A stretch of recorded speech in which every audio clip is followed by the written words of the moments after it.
امام حسین علیہ السلام نے اپنی شہادت سے دین کو دوبارہ زندہ کر دیا۔ جہاں امام حسین علیہ السلام کی شہادت سے پہلے معاویہ نے دین کا نقشہ ہی بدل کر رکھ دیا تھا، منہ کھولنے پر گلے کاٹ دیے جاتے اور نمازیں بھی بدل دی گئی تھی، اور تب ایک انسان نکلا جس نے اپنے خون سے دین کو دوبارہ زندہ کر دیا۔ جیسے مدینہ کے لوگ، انہوں نے موت کے خوف سے آ کر یزید کی بیعت کر لی، اور جب انہیں پتا چلا کہ حسین نے اپنے اور اپنے خاندان کی قربانی دے دی ہے لیکن یزید کے آگے نہیں جھکا، پھر ان کے اندر کا ایمان زندہ ہو گیا، جبکہ یہ جانتے ہوئے کہ وہ یزید کا مقابلہ نہیں کر سکتے لیکن پھر بھی وہ کھڑے رہے اور شہید ہو گئے۔ اور یہ دیکھ کر مکہ کے لوگ بھی یزید کے خلاف کھڑے ہو گئے اور انہوں نے یزید کے خلاف جنگ کی، لیکن ان کی قسمت اچھی تھی، اللہ نے جنگ کے دوران ہی یزید کو اوپر اٹھا لیا، اور اس کے بعد یزید کی فوج مکہ چھوڑ کر واپس چلی گئی۔ اور اس کی ڈیٹیل ویڈیو ہمارے چینل پر ہے۔ یزید کی موت کے بعد ایک اور ظالم خلیفہ بنا جس کا نام مروان تھا۔ جب امام حسین علیہ السلام کی شہادت کی خبر مسلمانوں تک پہنچی تو کافی مسلمانوں نے یزید کی بیعت توڑ دی، کیونکہ مسلمان امام حسین کا بدلہ لینا چاہتے تھے۔ جیسے کہ امام حسین علیہ السلام کی شہادت سے پہلے کوفہ کے لوگوں نے امام حسین علیہ السلام کو خط بھیجا اور کہا آپ کوفہ آ جائیں تاکہ ہم مل کر یزید کے خلاف کھڑے ہو سکیں۔ اور جب یزید کو یہ سب پتا چلا تو اس نے عبید اللہ ابن زیاد کو کوفہ بھیجا۔ عبید اللہ ابن زیاد نے امام حسین علیہ السلام کی طرح کپڑے پہن کر اور اپنے منہ پر کپڑا لپیٹ کر گئے۔ جب کوفہ کے لوگوں نے دیکھا، انہیں لگا کہ یہ امام حسین علیہ السلام آئے ہیں، تو ایسے عبید اللہ ابن زیاد گورنر ہاؤس تک پہنچ گئے اور گدی پر جا کر بیٹھ گیا اور پھر اپنی اصلیت ظاہر کی، اور لوگ یہ دیکھ کر حیران ہو گئے۔ اور عبید اللہ ابن زیاد نے کہا میرا ساتھ دو ورنہ اس کا انجام بہت برا ہوگا۔ اس نے لوگوں کو جیلوں میں ڈال دیا اور لوگوں کو ٹارچر کیا، اور جو اس کے خلاف کھڑا ہوتا تو وہ انہیں قتل کر دیتا۔ جب لوگوں نے امام حسین علیہ السلام کو خط بھیجا، امام حسین علیہ السلام نے مسلم بن عقیل کو بھیجا کوفہ کا جائزہ لینے کے لیے۔ جب مسلم بن عقیل کوفہ پہنچا اور جب عبید اللہ ابن زیاد کو پتا چلا تو اس نے یہ قبیلے کے سرداروں کو دھمکی دی جنہوں نے مسلم بن عقیل کی بیعت کی تھی۔ پھر جب خوف زیادہ پھیلنے لگا اور کافی لوگوں نے مسلم بن عقیل کی بیعت توڑ دی، جب مسلم بن عقیل نے یہ دیکھا تو وہ انڈر گراؤنڈ ہو گیا، اور آخرکار مسلم بن عقیل کو ڈھونڈ کر عبید اللہ ابن زیاد کے حوالے کر دیا، اور عبید اللہ ابن زیاد نے بڑی بری طرح سے مسلم بن عقیل کو شہید کر دیا۔ لیکن مسلم بن عقیل نے یہ سب بتانے کے لیے ایک خط امام حسین علیہ السلام کو بھیج دیا تھا، لیکن جب تک یہ خط پہنچتا تب تک امام حسین کو کربلا میں گھیر لیا تھا۔ کوفہ کے لوگ خوف کا شکار ہو چکے تھے، اسی لیے انہوں نے امام حسین علیہ السلام کو اکیلا تنہا چھوڑ دیا۔ لیکن امام حسین علیہ السلام کی شہادت کے بعد کوفہ کے لوگوں کو اس کا بہت بڑا صدمہ لگا۔ وہ خود کو امام حسین علیہ السلام کی شہادت کا قصوروار ٹھہرا رہے تھے۔ کوفہ سے حضرت سلیمان بن سرد، جو نبی صلی اللہ علیہ وسلم کے صحابی تھے، انہوں نے امام علی علیہ السلام کا بھی ساتھ دیا تھا۔ انہوں نے کوفہ کے بڑے لیڈرز کے ساتھ مل کر ایک بڑی فوج بنانا شروع کر دی جسے توابون کہتے ہیں۔ ان کا مقصد امام حسین علیہ السلام کی شہادت کا بدلہ لینا تھا، اور اس طرح ان لوگوں نے امام حسین علیہ السلام کو قتل کرنے والے فوجیوں اور کمانڈرز کو مار دیا، اور یہ لوگ نبی صلی اللہ علیہ وسلم کے بنائے ہوئے اصولوں پر حکومت بنانا چاہتے تھے جو کہ امام حسین علیہ السلام کرنے نکلے تھے۔ اور پھر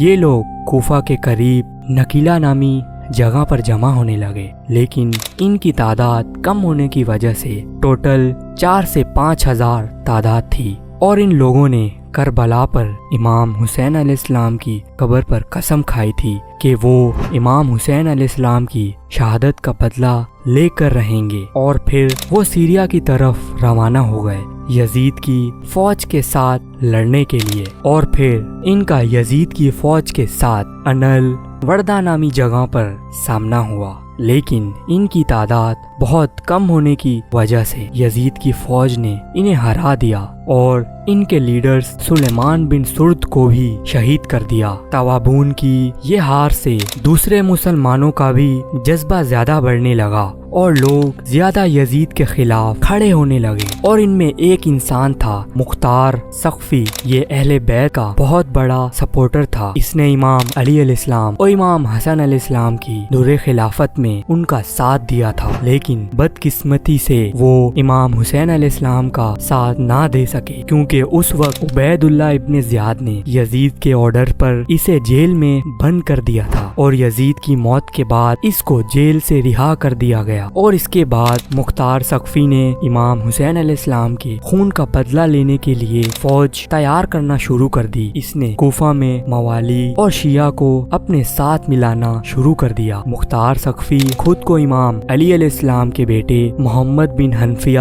کا سکسیسر کہتے تھے، اور اسی وجہ سے کوفہ کے کافی لوگ ساتھ آنے لگے، اور اسی طرح مختار نے ایک فوج تیار کر لی جس کا مقصد امام حسین علیہ السلام کے قاتلوں سے بدلہ لینا تھا۔ مختار ثقفی اپنی فوج کے ساتھ کوفہ پر عبید اللہ ابن زیاد کا کنٹرول حاصل کرنے کی کوشش کی۔ مختار اپنی فوج کے ساتھ دریائے خضر کے پاس پہنچ گیا، اور اس کی فوج کا کمانڈر ابراہیم بن اشتر تھا، جو مالک اشتر کے بیٹے تھے۔ مالک اشتر امام علی علیہ السلام کے قریبی ساتھی تھے اور کمانڈرز بھی تھے۔ اور پھر عبید اللہ ابن زیاد نے بھی ایک بڑی فوج مختار ثقفی کے خلاف بھیجی، جن کے پاس ایڈوانس اسلحہ اور تعداد میں بھی بہت زیادہ تھے، اور اس کے بعد مختار کی فوج بہادری کے ساتھ لڑی، عبید اللہ ابن زیاد کو شکست دے دی۔ اس کے بعد مختار ثقفی نے عبید اللہ ابن زیاد اور اس کے کافی ساتھیوں کو قتل کیا۔ امام حسین علیہ السلام کے قاتلوں میں شامل تھے جیسے کہ شمر اور عمر بن سعد۔ اس جنگ کے بعد مختار نے کوفہ کو اپنے کنٹرول میں لے لیا، اور دوسری طرف مکہ میں عبداللہ بن زبیر نے خود کو خلیفہ اناؤنس کر دیا تھا، اور اس کی حکومت بھی عراق اور کوفہ میں پھیل رہی تھی۔ اور جب مختار کو یہ پتا چلا تو اس نے عبداللہ بن زبیر کے ساتھ ہاتھ ملانے کی کوشش کی اور اس کو اپنی وفاداری کا یقین دلایا، لیکن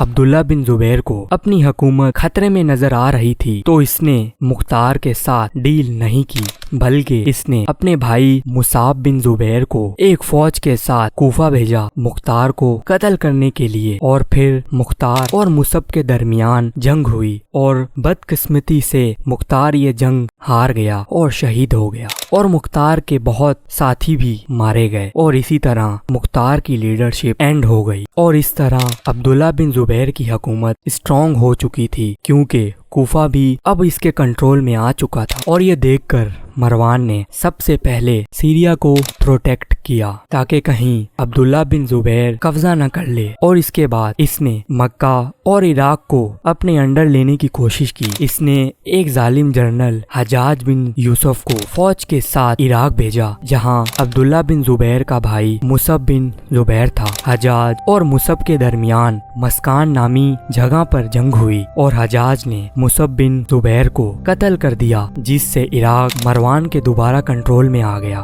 عراق کا کنٹرول کھونے کے بعد عبداللہ بن زبیر کی پوزیشن کافی کمزور ہو چکی تھی، اور اس کا کنٹرول بس حجاز تک ہی رہ گیا۔ اب مروان نے دوبارہ حجاج بن یوسف کو فوج کے ساتھ مکہ کی طرف بھیجا، جہاں عبداللہ بن زبیر تھے۔ حجاج بن یوسف نے مکہ کو سیج کر لیا، اور پچھلی بار کی طرح کیپٹلز یوز کر کے پتھر مارے، اور ان میں ایک پتھر جا کر کعبہ کو لگا، جسے کعبہ کو نقصان پہنچا، لیکن عبداللہ بن زبیر نے تب بھی سرنڈر نہیں کیا، اور کافی دنوں تک مکہ کو سیج کرنے کے بعد عبداللہ بن زبیر کے ساتھ کچھ لوگ ہی رہ گئے، اور آخر عبداللہ بن زبیر کعبہ میں چھپ گیا، لیکن پھر اسے ڈھونڈ کر قتل کر دیا گیا۔ عبداللہ بن زبیر کو قتل کرنے کے بعد مکہ پھر سے ظالم مروان کے کنٹرول میں آ گیا۔ امام حسین علیہ السلام اگر شہید نہ ہوتے، مسلمان کبھی بھی یزید کے خلاف کھڑے نہ ہوتے۔ جیسے امام حسین علیہ السلام کی شہادت سے پہلے کوئی یزید کے خلاف کھڑا نہیں ہوا تھا،